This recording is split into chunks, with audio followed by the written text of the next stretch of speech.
যারা ওয়াইফাই ব্যবহার করেন তাদের জন্য আজকের এই ভিডিওটি। আপনার রাউটারটি যদি 1 থেকে 2 বছরের পুরনো হয়ে থাকে, এক্ষেত্রে আপনার ওয়াইফাইটি অটোমেটিকলি ভাবে স্লো হতে পারে। এই স্লো হওয়ার অনেকগুলো কারণ রয়েছে। আজকের এই ভিডিওতে আমি আপনাদেরকে 7টি টিপস দেখাবো, যেই 7টি টিপস ফলো করলে আপনাদের ওয়াইফাই স্পিড অবশ্যই বেড়ে যাবে। চলুন দেখে নিই কি সেই 7টি টিপস এবং কিভাবে সেই টিপসগুলো ফলো করবেন।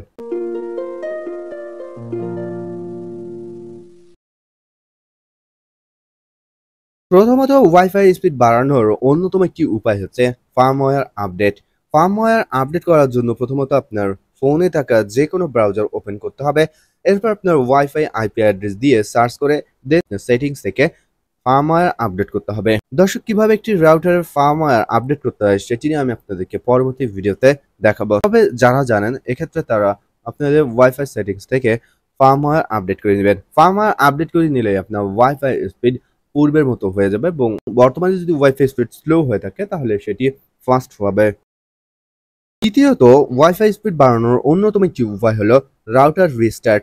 অনেক সময় ওয়াইফাইটি এমনভাবে ব্যবহৃত হয়, দেখা যায় যে 24 ঘন্টার মধ্যেই প্রায় 20 থেকে 22 ঘন্টাই ব্যবহৃত হয়, যার ফলে আপনার ওয়াইফাই রাউটারটি হিট হতে পারে। এর জন্য আপনি আপনার ওয়াইফাই রাউটারটি রিস্টার্ট করুন এবং রিস্টার্ট করার পর বৈদ্যুতিক সংযোগ 2 থেকে 3 মিনিট বন্ধ রাখুন। তাহলেই দেখতে পারবেন পূর্বের মতো আপনার রাউটারের স্পিড ফিরে এসেছে। ওয়াইফাই স্পিড বাড়ানোর আরেকটি অন্যতম উপায় হচ্ছে কানেক্টেড ডিভাইসগুলো চেক করা।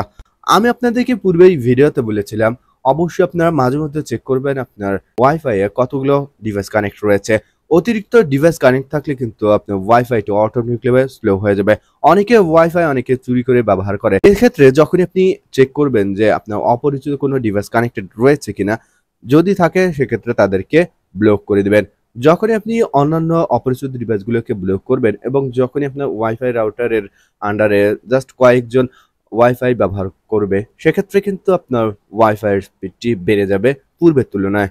কিভাবে একটি ওয়াইফাই রাউটার থেকে চেক করতে হয় কতজন আপনার ওয়াইফাই ব্যবহার করছে এবং কিভাবে তাদেরকে ব্লক করবেন সেটি নিয়ে অলরেডি আমার ভিডিও দেওয়া রয়েছে, আপনি আমার ভিডিও প্লেলিস্ট থেকে দেখে নেবেন। চতুর্থত, ওয়াইফাই স্পিড বাড়ানোর অন্যতম আরেকটি উপায় হলো কেবল পরিবর্তন। আমাদের রাউটারের সঙ্গে কেবল অপারেটররা যে কেবল দিয়ে কানেক্টেড করে দিয়েছে, সেই কেবলের অনেক সময় টেম্পার চলে যেতে পারে। দীর্ঘদিন ব্যবহারের ফলে যে কোনো কেবলেরই টেম্পার চলে যায়, যার ফলে আপনি যদি সেই কেবলটি পরিবর্তন করেন, এক্ষেত্রে দেখা যাবে যে পূর্বের মতোই আপনার নেট স্পিড ফিরে এসেছে। সো যদি আপনার কেবলটি দীর্ঘদিন হয় তাহলে অবশ্যই আপনি আপনার অপারেটরকে বলে আপনার কেবলটি পরিবর্তন করে দিন খুব দ্রুতই। ওয়াইফাই স্পিড বাড়ানোর অন্যতম আরেকটি উপায় হচ্ছে ডুয়াল ব্যান্ড রাউটার ব্যবহার করা। অনেকেই রয়েছে আমরা যারা সিঙ্গেল ব্যান্ড রাউটার ব্যবহার করে থাকি।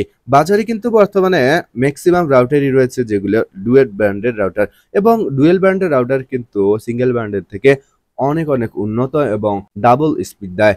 এক্ষেত্রে যাদের সিঙ্গেল রাউটার রয়েছে তারা চেঞ্জ করে ডুয়েল ব্যান্ডের রাউটার নিতে পারে। ডুয়েল ব্যান্ডের রাউটার নিলে কিন্তু অবশ্যই আপনি আপনার স্পিডটি পূর্বের তুলনায় বেশি পাবেন। ওয়াইফাই স্পিড বাড়ানোর অন্যতম আরেকটি উপায় হচ্ছে এমবিপিএস। এখন বর্তমানে ম্যাক্সিমামদের ক্ষেত্রে দেখা যায় যে তারা এই এমবিপিএস ক্রয় করেছেন বা যেই এমবিপিএস এর লাইন নিয়েছেন সেই এমবিপিএস আর লাইনে পাওয়া যায় না। ধরুন আপনি 10 এমবিপিএস এর একটি কানেকশন নিয়েছেন, অথচ আপনার এখানে মাত্র 2 থেকে 3 এমবিপিএস কাজ করছে। এক্ষেত্রে আপনি কিন্তু প্রতিনিয়ত মাসে সঠিকভাবে টাকা প্রদান করলেও আপনি সঠিক নেট স্পিড পাচ্ছেন না, যার ফলে আপনাদেরকে মাঝে মধ্যেই চেক করতে হবে আপনার ওয়াইফাই স্পিডটি সঠিক রয়েছে কিনা। ম্যাক্সিমামদের ক্ষেত্রেই অনেকের একটি ধারণা রয়েছে এবং অনেকেই এই ওয়েবসাইটে চেক করেন, সেটা হচ্ছে ফাস্ট.কম। ফাস্ট.কম কিন্তু সম্পূর্ণ ভুয়া একটি রেজাল্ট দিয়ে থাকে। আমি একটি ভিডিওতে দেখিয়েছিলাম কিভাবে সঠিকভাবে ওয়াইফাই স্পিড টেস্ট করতে হয়। দর্শক, যারা ভিডিওটি দেখেননি এবং যারা জানেন না অবশ্যই আমার ভিডিওটি দেখে নেবেন। দেখে নিলে আশা করি কিভাবে সঠিকভাবে ওয়াইফাই স্পিড চেক করতে হয় সেটি জেনে যাবেন। সো আপনাদেরকে মাঝে মধ্যে চেক করতে হবে আপনার ওয়াইফাই স্পিডটি ঠিক রয়েছে কিনা। যদি আপনার ক্রয়কৃত এমবিপিএস এর থেকে কম এমবিপিএস শো করে তাহলে অবশ্যই আপনি আপনার ইন্টারনেট অপারেটরদের বলে এমবিপিএস ঠিক করে নিন। ওয়াইফাই স্পিড বাড়ানোর অন্যতম আরেকটি উপায় হলো এমবিপিএস বাড়ানো। দিন দিন আমাদের ওয়াইফাই রাউটারের ব্যবহারের সংখ্যা বেড়েই যায়। দেখা যায় যে আপনি 5 এমবিপিএস নিয়েছেন, অথচ এর তুলনায় অনেক ব্যবহারকারী আপনার হয়ে গিয়েছে। যদি আপনার ব্যবহারকারীর তুলনায় আপনার রাউটারে এমবিপিএস কম হয়ে থাকে, এক্ষেত্রে কিন্তু আপনার রাউটারটি অনেক হিট হতে পারে। এছাড়াও আপনার ওয়াইফাই স্পিডটি অটোমেটিক্যালি ভাবে স্লো হয়ে যাবে। সো আপনাদের উচিত যে বর্তমানে আপনি যেই এমবিপিএস ব্যবহার করছেন এর থেকে বাড়িয়ে নেওয়া। অবশ্যই যদি আপনি বাড়িয়ে নেন তাহলে আপনার ওয়াইফাই স্পিড বেড়ে যাবে, যেটি সবাই বুঝে নেব, যেটি নরমাল একটি টিপস। অনেকেই কিন্তু এই টিপসটিও ফলো করেন না, যার ফলে তারা নেট স্পিড খুব কম পান। দর্শক, আশা করি যারা ওয়াইফাই ব্যবহার করেন তাদের জন্য এই 7টি টিপস অত্যন্ত কার্যকরী হবে।